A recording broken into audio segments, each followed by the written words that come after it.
السلام علیکم د حزبان میډیا خوږو کتونکو موږ نن راغلي وو د زګۍ د ملاخیلو تاریخي سیمې کوم چې میرعلي بابا غر دی هغه ته بره راختلي وو. دا میرعلي بابا په یو ډېر ښایسته لوکیشن باندې واقع دی.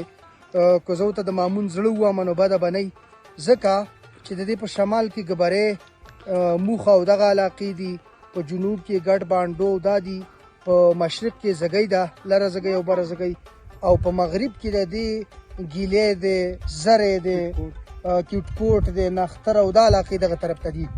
کله چې تاسو د ټاپ ته راورسېږئ، موږ خو د هایکینګ په نیت راغلي وو. د واورو د دومره ډېروالي موږ ته اندازه نه وه.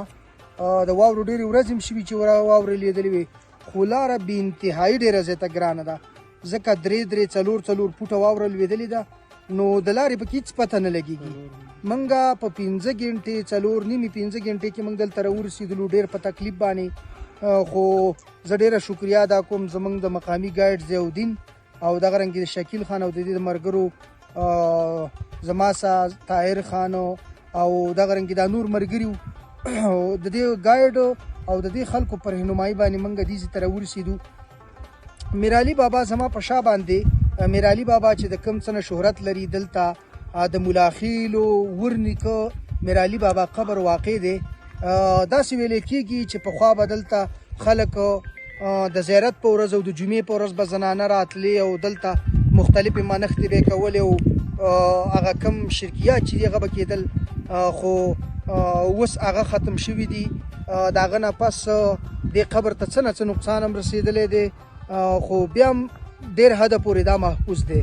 اوس هم دلته خلک سیلانیان راځي، خو لارې ډېره زیاته ګرانه ده. خو دلته چې تاسو راځئ نو دلته ځای په ځای باندې ډېرې ګرانې لارې دي. که تاسو د زري په طرف باندې راشئ نو لار به درته ډېره اسانه وي، یا د ګیلي په طرف باندې راشئ. خو د زګۍ په طرف باندې لاره ډېره ښایسته ده، خو مشکله ضرور ده. نو موږ کوشش به کوو چې تاسو ته د باجوړ دغه رنګې تاریخي سیمې وښیو او تاسو د باجوړ د تاریخ او د دې علاقې د سیر و سیاحت او د دې د کلتور او د دې د اهمیت نه خبر کړو.